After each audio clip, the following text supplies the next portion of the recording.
Billy's got something for Charles Barkley.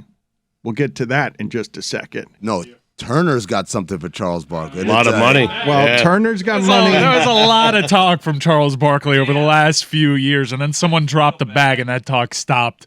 Well, the big bag, though, or maybe man. that talk continues for It's 10 a more heavy years. bag, Mike. He does this all the time, though, right? Yeah. Charles always does, though. I think I'm going to do this for another year or so, and then I'm going to call it quits. And then they back up a Brinks truck, and he says, I think I'm going to take a couple more years. This was as adamant as I had heard him, though, on the subject of I'm retiring when I get to 60. I feel bad. I feel bad for you, Dan. That's what I was thinking yesterday, to be honest with you. When I saw the news come out, I go, poor Dan, man. Like, his friends are just constantly tricking him. He's here. He's talking about Charles. He's defending him at all turns. He's like, no, Charles wants to retire. He says he's 60. He's going to retire. He doesn't want to do it anymore. He's going to retire. Draymond's going to come in. He's going to take over. It's going to be this whole thing. No, he's serious. Like, he wants to live life. He wants to be happy. And we're like, nah, Dan, he just wants more money. Like, I thought we had a Metal Arc deal. I thought he was coming over to us after 60. I did. Damn. Yeah, but then Liv stepped in, and then the They numbers fouled it all changed out. completely. They did. The math They changed. fouled Yeah. everything. Much better stalking gets it. horse than Metal Arc Media. Live.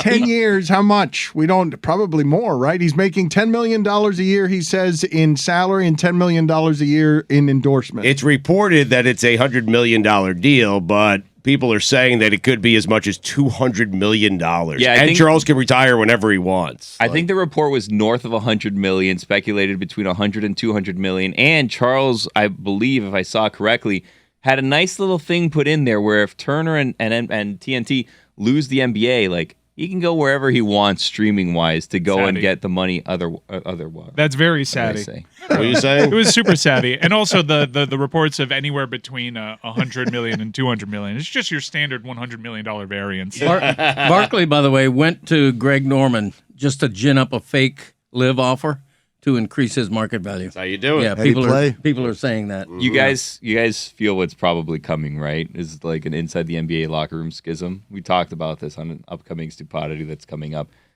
I think this is going to get fouled up because I think that Shaq, who doesn't need the money, is going to be upset. Shaq knows what everyone makes. Shaq went through and gave everyone salaries. He's very well aware of what Kenny makes, what Ernie makes, and what he makes.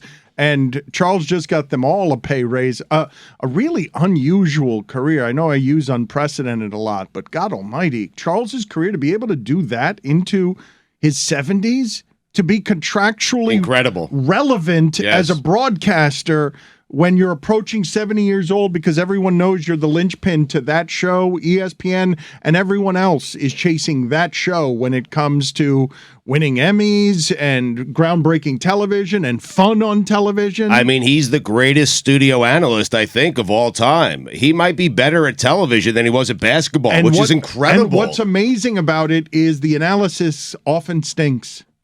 Yeah, who cares, but though? It's entertaining. It's funny. The playtime does not. Like, he got the whole sport changed under his nose, and he was still yelling about jump shooting teams not winning championships as everything, as he and Shaq are still trying to dump the ball into the post. It's funny because, you know, with all these exorbitant broadcaster deals that we've seen over the last 2 years or so, this is the first time where I'm like, sounds about worth it, maybe a little bit under. This is the first time where I'm like, yeah, I see the value. I don't see the value of paying Tom Brady for whenever he retires. We don't know if he's going to be good.